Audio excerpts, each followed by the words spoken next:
Trabajador arrebató arma a secuestrador. Vacunaron a políticos con dosis falsas. Edomex va contra la familia michoacana. Detuvieron a 25 y ofrecen recompensa por 3. Bienvenidos al Caporal del 23 de marzo. ¡Comenzamos!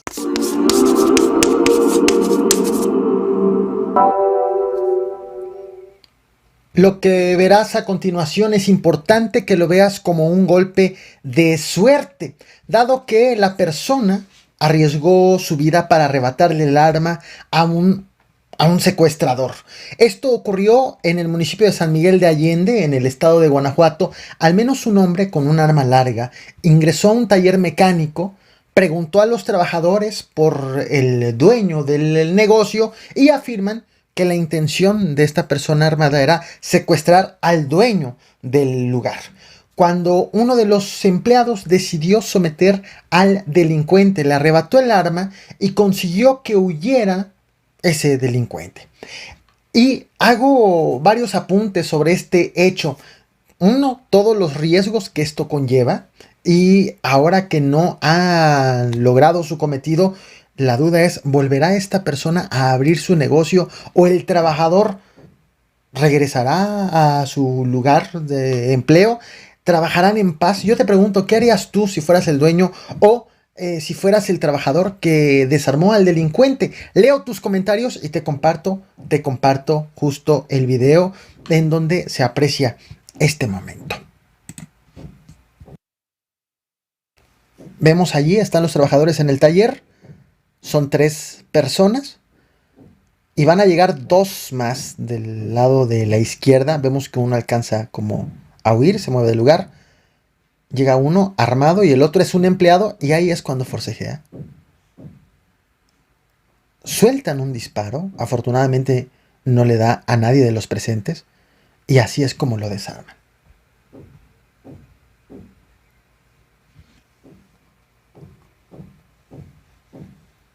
El pasado 17 de marzo, mediante un comunicado, la Secretaría de Hacienda, la Secretaría de la Defensa Nacional y el SAT informaron, de hecho estás viendo este comunicado, del aseguramiento de 1.155 frascos con el equivalente a 5.775 dosis de vacunas rusas Sputnik ocultas entre refrescos y gasolinas que iban a ser trasladadas mediante una aeronave privada a Honduras.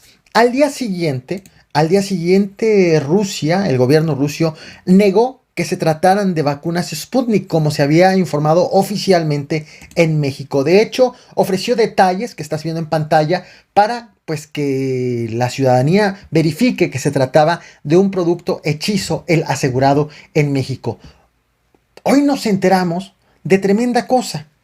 Para cuando se había hecho este aseguramiento, resulta que ya habían sido aplicadas mil de estas dosis. No vacunas, porque estamos hablando de dosis falsas, pero 1000 de estos frascos, de estos líquidos, de estas dosis pirata, y se aplicaron en Campeche.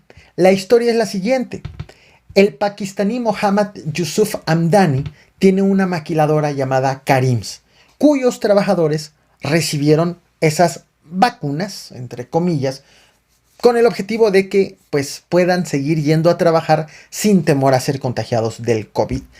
Pero estas vacunas también fueron aplicadas a personas allegadas al empresario, como por ejemplo ejecutivos de empresas, a taxistas, a comerciantes y también a políticos cercanos al empresario. Algunos de estos beneficiados con estas dosis falsas pues provenían tanto de Mérida como desde la Ciudad de México.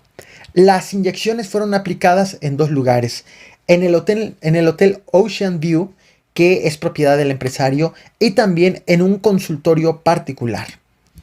Luego de que se hizo el decomiso, este aseguramiento, la fábrica cerró sus puertas y le dio vacaciones a sus trabajadores de aquí hasta desde entonces hasta el 4 de abril.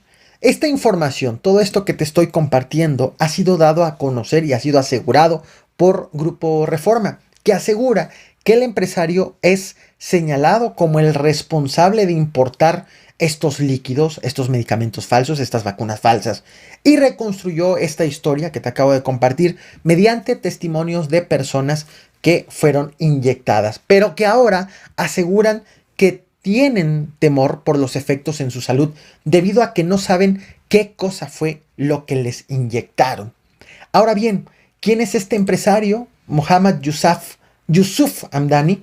Él llegó a Campeche a hacer inversiones, fue apoyado por el entonces gobernador José Antonio González Curi, por el hermano del entonces gobernador José Luis, quien era alcalde de Campeche. Él tiene inversiones, el empresario tiene inversiones en Honduras, es considerado de hecho uno de los hombres más ricos de Honduras. Y en Campeche hizo relaciones políticas con la cúpula del PRI, tanto con gobernadores como con legisladores, así como con el actual dirigente nacional del PRI, Alejandro Moreno. La pregunta ahora, ¿qué político se habrá dejado vacunar o se habrá dejado inyectar por esto que estás viendo en pantalla? Gran pregunta, gran incógnita. ¿Qué político habrá creído que recibió una vacuna y que ahora, según informan autoridades, pues resulta se trata de algo hechizo? Así venía, así estaban ocultos.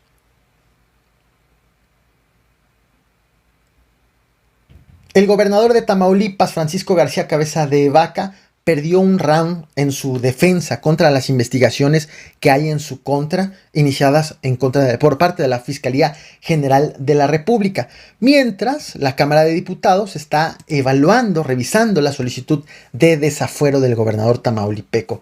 El mandatario panista pidió el pasado 12 de marzo un amparo para que sea suspendido cualquier intento de la Fiscalía General de la República para llevar su caso ante tribunales sin antes que le hayan entregado una copia de la carpeta de investigación que está formando la Fiscalía General de la República en su contra por delincuencia organizada, por lavado de dinero y por defraudación fiscal. Dicho de otro modo, el gobernador buscó un amparo para que no lo detengan sin antes haberle compartido toda la investigación que se ha hecho en su contra.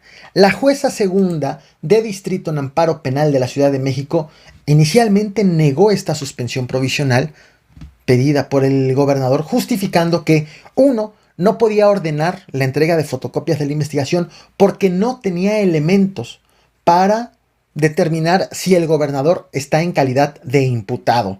Es decir, sabe de la investigación, pero no sabe si finalmente la Fiscalía General de la República va a decidir ejercer una acción penal en contra de Francisco García Cabeza de Vaca. Y dijo la jueza, si entrego esta información, pues entonces podría estar violando disposiciones al orden público como la secrecía de la investigación y registros del expediente. Es decir, estaría divulgando algo que debe de mantenerse en secreto porque todavía está la etapa de la investigación. Hoy la jueza negó ya finalmente, ya no de manera provisional, sino por tiempo indefinido, entregar estas copias de la investigación de la Fiscalía al gobernador y rechazó pedirle a la Fiscalía que solicite, que frene cualquier intento de solicitar la orden de aprehensión en contra del gobernador derivado de esta misma investigación. Es decir, Cabeza de Vaca seguirá sin conocer su expediente y la Fiscalía General de la República podrá pedir su aprehensión, obviamente, una vez que le haya sido quitado el fuero. En respuesta, el gobernador ya presentó una queja contra esta negativa y ahora deberá ser un tribunal colegiado el que determine si el fallo se respeta, se modifica o se revoca. Así que el gobernador ha perdido una, pero seguirá dando batalla en lo que él considera que es una arbitrariedad. Debido a que se formularon especulaciones sin sustento y se difundió información imprecisa y descontextualizada sobre mi patrimonio y el de terceros, me seguiré defendiendo ante esta arbitrariedad. El 18 de marzo, 13 policías fueron emboscados y asesinados en el municipio de Coatepec, Harinas, Estado de México, presuntamente por integrantes de la familia michoacana.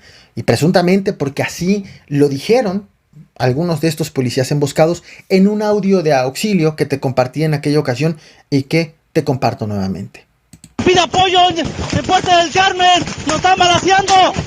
En rojo, de favor, nos están disparando en Llano Grande, en Puerta del Carmen. Hoy han sido dados a conocer 2 videos más de aquel momento que te voy a compartir en unos minutos. Hoy también autoridades del Estado de México informaron de la detención de 25 personas presuntamente integrantes de la familia michoacana y presuntamente relacionadas con otras 3 personas que organizaron y ordenaron la emboscada en Coatepec, Harinas. Tengo que precisar algo. Los 25 detenidos no fueron los que emboscaron, no organizaron siquiera la emboscada, sino, según las autoridades mexiquenses, conocen a quienes sí lo hicieron.